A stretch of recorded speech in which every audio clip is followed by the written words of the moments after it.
What's up, y'all? This is Henny. And man, last week was incredible. Grammy Week 2019 was an amazing thing, and I got to experience some really cool moments. But in one of those moments, I got to sit down with one of my friends that I've known almost 30 years. My man Josh R. Mosley, and he got to tell me a little bit about his story of becoming a film composer. And y'all know, I know, some of y'all want to make moves in that field. And so, why not give y'all the goods on how to become a film composer in 2019? Come on, man, I do this for y'all, as well as some of the clips, some of the wild moments, some of the stuff that we did during Grammy Week 2019. Come on, there's no better time than right now. Let's go!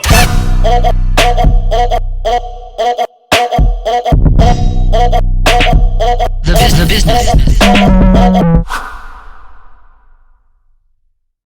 Grammy Week 2019. It's wet as hell in the A, man. Let's make sure this is not what we're seeing when we get there. Got all the homies with us. We're gonna see what it do. Day one, LA with this man. Day one, day uno. Grammy Week, let's get it.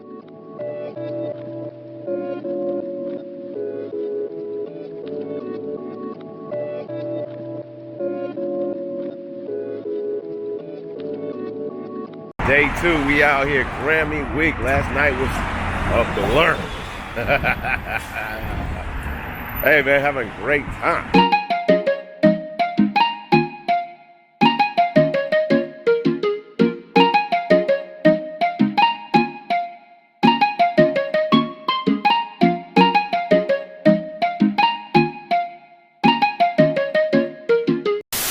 What's up, y'all? This is Henny, and yeah, we're back out here, man. Grammy Week, we're here in LA, and man, it's an awesome time where you can connect with friends that you've known for literally, what, 30 years, maybe? Yeah, it's gonna be at least 30, almost. So I want to introduce you to my man, Josh Mosley. He's a film scorer. He's out here living in LA, and he's doing some really successful things. And, you know, part of my whole thing is just making sure that you guys can get some of the initial ideas and the tools of how it, what it takes to be in something that you want to do. So he's, you know, we just talk a little bit about film scoring, what it takes, how he got started, and just kick a little game, you know what I mean? Like, this is what we do, have a little fun time, but literally, we've known each other. We started a rap group. Sixth grade. Sixth grade. Cut to that picture. Yeah.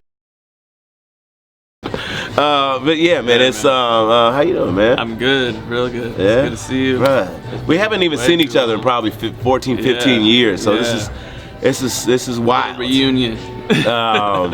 But tell the people how you got started, just a little bit. Yeah, I've been doing this probably for about 18 years now, but as far as getting into film scoring and film and TV, just making the move to LA back 10 years ago, 2009. And just kind of came down and hit the ground running, meeting great people, building good relationships, and yeah, just kind of took off from there.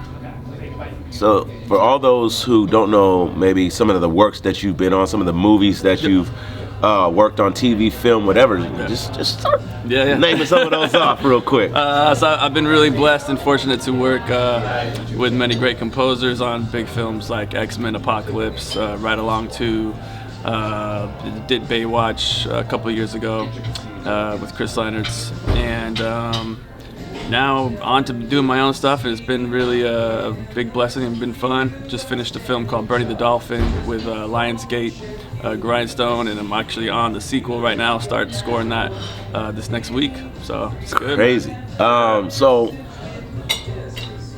I know a lot of people, like, they want to know, like, yo, so, you know, I make beats, or, you know, I'm into music, right? I want to kind of get into film, TV scoring, and a lot of people don't know the difference between trying to just make a beat and actually starting composing as a film scorer, like to the picture. Yeah, like what are some of the things, how you got started in that? Like what was some of the did you go to school? Yeah, so I studied with Hummy Man at the Pacific Northwest Film Scoring Program up in Seattle, Washington, and kind of learned the whole what's nice about that program is we learned the business side of it and learned the art of scoring was kind of like the first phase, and then we got into more theory and all that stuff.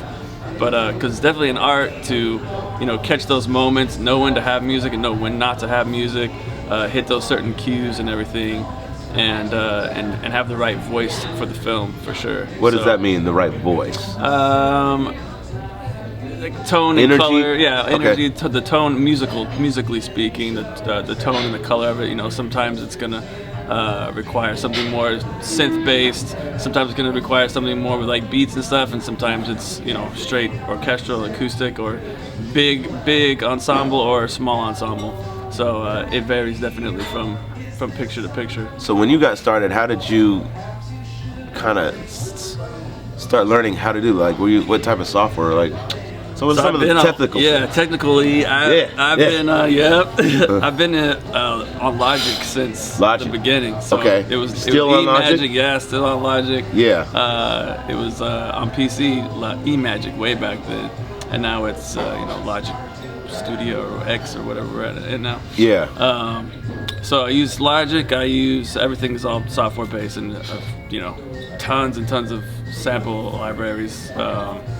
You know, through East West, LA Scoring, Vienna stuff, Cinesamples, all that stuff. What else? I mean, that's basically it. Everything is mixed inside of Logic, and then I'll outsource it to like a final mix to like a scoring mixer. So if I was just starting out trying to figure out, you know, film scoring is for me, what is it like? You know, do I need to go to school? Could you pull this off without it? Or? I mean, I'd recommend definitely getting an education in it for sure, to some degree. Yeah. You know, now you're seeing music producers cross over to film scoring, and it's just, it definitely is. I would say, let me say this. I would say first, you have to be a good storyteller. You have to understand story. You have to understand the story arc. You have to understand characters and the depths of what's going on screen, because you are essentially like the invisible actor. You're helping tell this story musically. So if you take music out of a picture, you watch a film and sometimes there's parts where there's no music, but you watch a full film, like say you watch Star Wars without the score, it's not going to feel the same emotionally. It's not going to evoke those certain emotions. So for sure, I'd say, you know, you have to love film and be a good storyteller, and then be able to convey that through your music. And whatever it is that, you know, now there's so many different kind of niches, like Trent Reznor's got his sound. He does that translates great into a score. Just Deadmau5, he just scored a film called Polar, and it's great. And so it is really, there's more room for music creators outside of just writing for the full orchestra. So you find your niche, you have that certain sound, is definitely something that's good. So as long as you understand story and you learn the art of, you know, when the music should come in, when the music should come out, and just telling that story through what you do, your sound palette, you can definitely get into it. And there's so much more like content out there because of Netflix and Amazon and Hulu, that there's a lot of opportunity for sure too. So So now you've been doing it for how long? Almost 20 some years? I would say, like, professionally, probably like, you know, about 15 years or so. So take me on, like, you get hired to a gig. What's the first thing you do when you sit down and try to get an idea out? So you get hired on a film. You know, you get on the phone with the director, the producer. You talk about the creative direction, what they're looking at musically. They usually give you some ideas, because typically films are temp scored with like previous pieces of music. Then you get down to it and you start writing themes, and this is the sound, and this is the theme, this is the riff, this is the motif that we want that's going to be stated throughout the film. Then you spot the film. So spotting is when you actually sit with the director and the producer sometime, and you go through the whole movie, and that's kind of where you select with them, you know, music should go here, and it'll start at this time code and end at this time code. And you go through the whole film like that, and you build a cue sheet. So once you have that cue sheet built, then you just kind of go through. You don't even have to do it, you know, in order. You just kind of go through and knock them out. Okay. And you deliver those to the piece by piece. producer. Yeah, piece by piece. Okay. And they get approved like basically one at a time. And okay. sometimes they'll do reels. So like typically movies get delivered in like 5 reels. Okay. So like sometimes I'll just score like the whole thing. So it's like say 15 minutes. Yeah. Deliver that reel, have them watch all of it, come back with notes, and you'll know what cues you have to adjust. Wow. So what's one of the most challenging things for you now, you know, as far as scoring is concerned? I mean, every new project has its challenge for sure. Yeah. There's, it's just it's getting that sound that you're looking for. Okay. For the film. Yeah. And it's just a lot of wheels turning for sure. Okay. And just getting across the finish line for sure. So, I know. Yeah. So,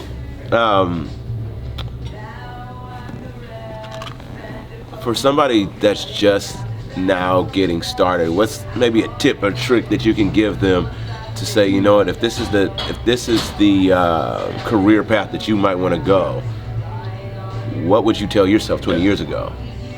I would have moved to LA sooner. Wow. I would have moved here sooner than I did for sure. Yeah. And just build great relationships. Okay. Work on your craft. I would, you know, if you can get picture, if you're not in the school, start scoring, like rescoring scenes. Develop your sound, be unique to yourself, and just get out there, network, be cool, be a genuine person, and it takes time to cultivate good relationships that can open up long-term, substantial opportunity. So it's just, I'd say move here at first. Right, struggle it out. And just network, and you gotta persevere. You gotta be resilient, because you know it's a tough industry, and man. But it's definitely it's worth it. You can make it.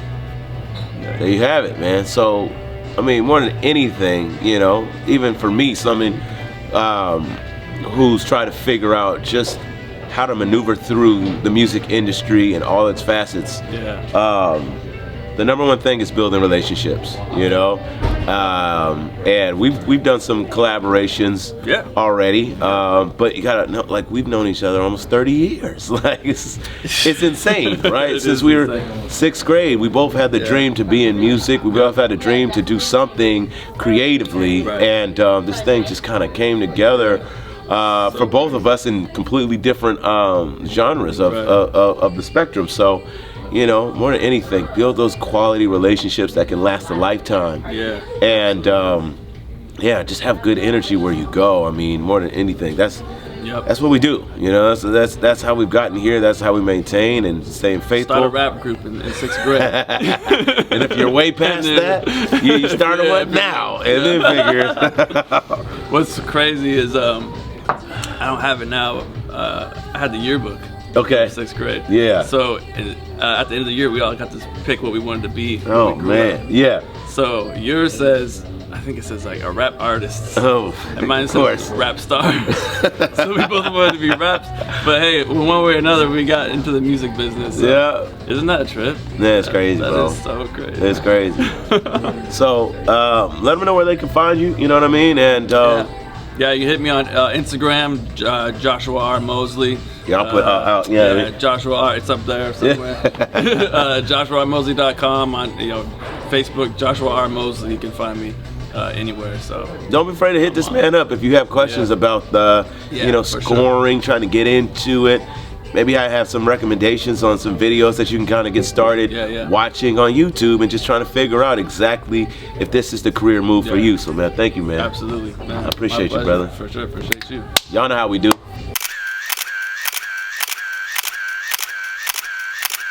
Reggae album. The nominees are Black Uhuru, Atana, Ziggy Marley, Protege, Sting, and Shaggy. Yeah! All right, and the Grammy goes to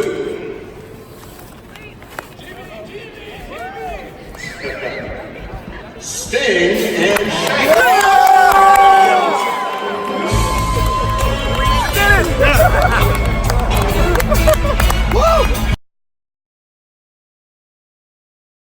So yo, I hope y'all got something from that. A little taste on, a brother of mine that I've known for almost 30 years. And man, it's one of the things that I really like about this channel is being able to bring you into my life and to be able to show you some of the people that I met along my journey and give you a little insight into what they've done to be successful. That's what this whole thing is about, being able to be me and give it to y'all in any way that I can possibly give it to you on a weekly basis. So that's what it is, man. I'll catch y'all next time. Thank you for watching. Hit 'em out!